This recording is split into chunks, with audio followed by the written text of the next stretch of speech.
दिन पनौती इलेक्ट्रॉनिक्स व्रत कथा। एक गांव में सास और बहू अकेले रहते थे और उनका बेटा विदेश चला गया था। सास और बहू बहुत अच्छे से रहते थे। दोनों एक साल की देखभाल कर रहे थे।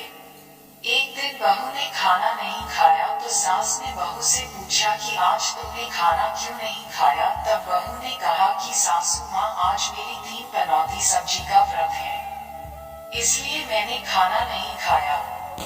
तब सासू ने कहा कि बहू, ये व्रत क्या होता है और इस व्रत को करने से क्या फल मिलता है, मुझे भी समझाओ। तब बहू ने कहा कि सासू माँ, 3 पनौती बिजनेस का व्रत करने से बहुत पुण्य मिलता है।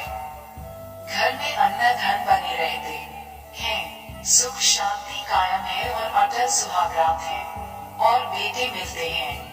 इस व्रत में हर साल अलग अलग खाना खाया जाता है और विष्णु भगवान के मंदिर में चढ़ावा चढ़ाया जाता है या फिर किसी ब्राह्मण को दान दिया जाता है। इस व्रत में पहले साल शक्कर, घी और चावल से बना खाना खाया जाता है।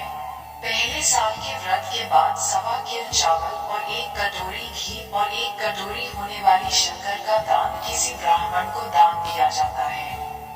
तीसरा साल जौ, घी और शक्कर से बना खाना खा जाते हैं। जब तीसरे साल का व्रत पूरा हो जाए तो 1.25 किलो, 1 कटोरी घी और 1 कटोरी शक्कर किसी मंदिर में चढ़ाए या फिर किसी ब्राह्मण को दान देना होता है।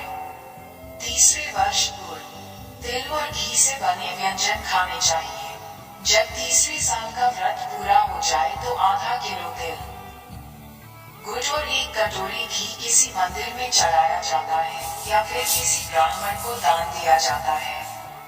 इसे ही 3 पनौती व्रत कहा जाता है। फिर बहू ने कहा कि इस व्रत का अगर संकल्प लेना है तो इसे पूरा करना जरूरी है। अगर पूरा नहीं कर सकती तो सास बहू में झगड़ा और घर में अनशती आता। तब सासू ने कहा कि मेरी तो आयु हो गई, परंतु तू यह व्रत न कर। और बहू यह व्रत का आरंभ करती है। लेकिन एक दिन बहू ने किसी के घर जाकर रोटी खाली कर दी और माता इस बात से नाराज हो गई। जो सास और बहू बहुत ही प्यार से रहती थी, इन दोनों में से एक के बाद एक गांव वाले भी हैरान हो गए कि ये सब क्या हो रहे हैं।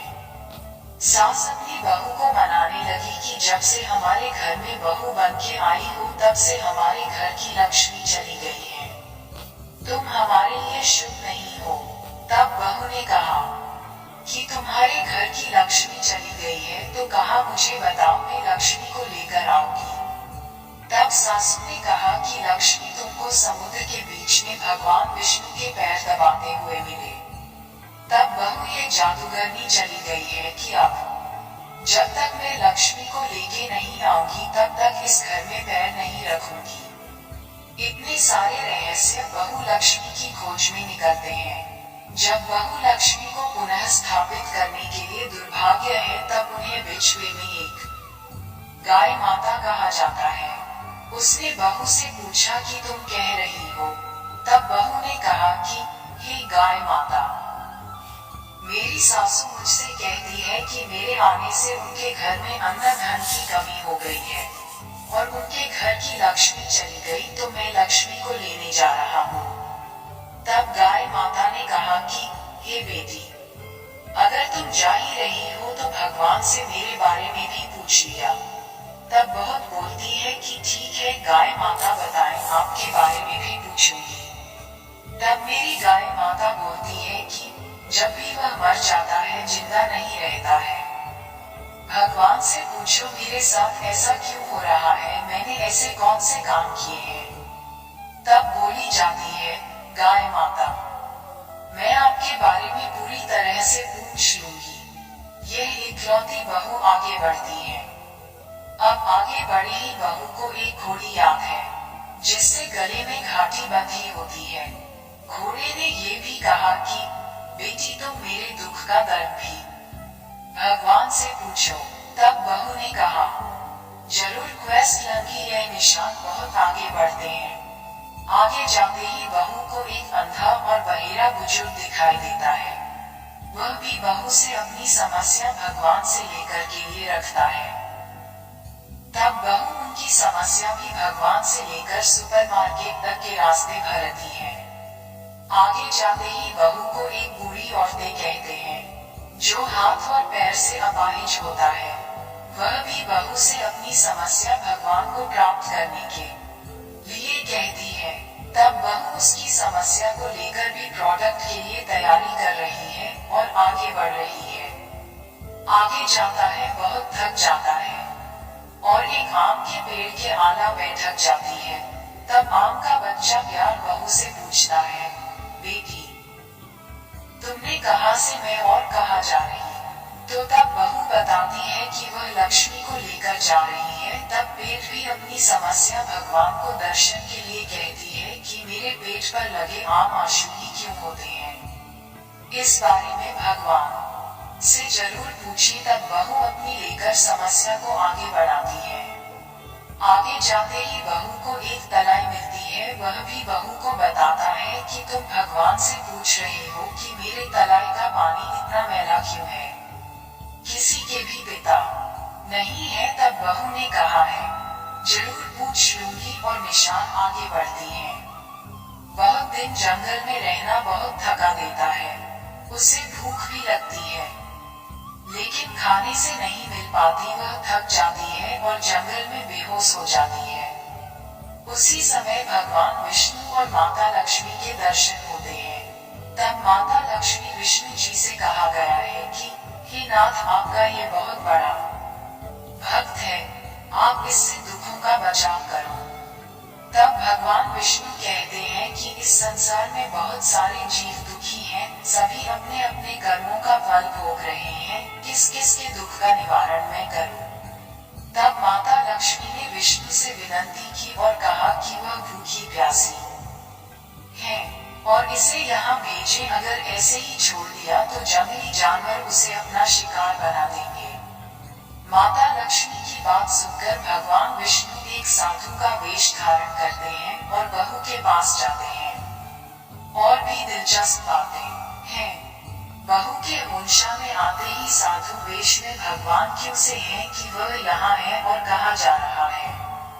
टैग बहू पूरी बात बताती है। उसकी बात सुनकर भगवान विष्णु और माता लक्ष्मी प्रकट हो जाते हैं। उनकी साथ देने वाली माता भी प्रकट होती है। बहू अपनी स्टेज में रेशम बंधन करती है। दुर्भाग्यशाली माता बहू को कहा गया है कि बेटी तूने मेरा व्रत खंडित किया है, ऐसी ही सजा मिली है तुम्हें, लेकिन अब मैं माफ करता हूँ और आप घर जाइए। घर अन्न धन से सर्वेक्षण करेंगे। हिंदू घर सुंदर महल में बदलाव और विवाह सभी मनपूर्ण होंगे। ये सब होने के बाद बहू रास्ते में जो भी मिला उन सभी के दुखों का निवारण करने के लिए विनती करती है। तब भगवान विष्णु की प्रस्तुति दी थी, जिसे गाय ने कभी दूध नहीं पिलाया, उस कारण से उसे दूध पिलाया जाता है, जिससे वह जिंदा रहती है। घोड़ी पिछले जन्म में आटा पीसने वाली महिला थी। वह किसी को आटा पीस के नहीं दे पाई थी, इसलिए उसके गले में गोली के पेट का निशान बना हुआ है। तुम उसका पेट खोल देना, वह बिल्कुल ठीक होगा। बुजुर्ग कभी भगवान का मंदिर नहीं गया और ना ही कभी भगवान के भजन सुने। तुम्हें मंदिर ले जाना और दर्शन करवा देना, वह ठीक हो जाएगा। बुजुर्ग महिला जो थी, उसने कभी भी अपनी जवानी में दान नहीं किया, इसलिए उसे ये सजा मिली है। तुम्हें उससे दान देना करवा तो उसकी विकलांगता दूर हो जाएगी। उस आम के पेट ने कभी किसी बच्चे को अपना आम खाना नहीं दिया। यह उसके सभी आम आश्रम होते हैं। उस पेट का आम खा लेना, फिर तुम पेट पर आवेंगे। तलाई का पानी पिछले जन्म में देवरानी भूटानी थी। वह हमेशा झगड़ती रहती थी, इसके लिए उसका पानी पिए, वह तलाई शुद्ध होगा। बहू ने भगवान विष्णु, माता लक्ष्मी और लक्ष्मी माता को प्रणाम करके घर के लिए छोड़ दिया है और रास्ते में जो भी उससे मिला तो उसने अपनी सारी समस्या भगवान के कहे अनुसार दूर कर दी। सभी उसे आशीर्वाद देते हैं। घर जाते ही उनके घर में एक सुंदर महल बना हुआ है और घर में अन्न धन भरा हुआ है। अब बहू सासू ने कहा है कि सासू माँ, तुमने सच कहा था। तुम्हारे लिए शुभ नहीं है, मेरे जाने से ही तुम्हारे घर में लक्ष्मी आई है। अब आप यहाँ रह रहे हैं, देर जा रही है। तब सासू ने कहा कि हे बेटी, ये सब पनौती व्रत का फल हमें मिला है, तुम यहाँ पर ही रहोगी, कहीं नहीं जाओ। और सास बहू खुशी खुशी रहे लगे। एक दिन उसका बेटा भी विदेश से लौट आया और घर में सबने देखा कि उसकी माँ ने उसे सब बातें बताई। इस तरह वह लोग खुशी खुशी बने रहे। निष्कर्ष दोस्तों, आज इस लेख 3 पनौती अमावस्या की कहानी 3 पनौती अमावस्या व्रत कथा के माध्यम से हमने आपको 3 पनौती अमावस्या की पूरी कहानी बताई है। आशा है आपको लेख अच्छा लगेगा। भगवान आपको हर मन को पूर्ण करे, ऐसी ही हम प्रार्थना करते हैं। इस कथा को अन्य लोगों तक पहुंचाएं और कथा का अधिक से अधिक लाभ प्राप्त कराएं।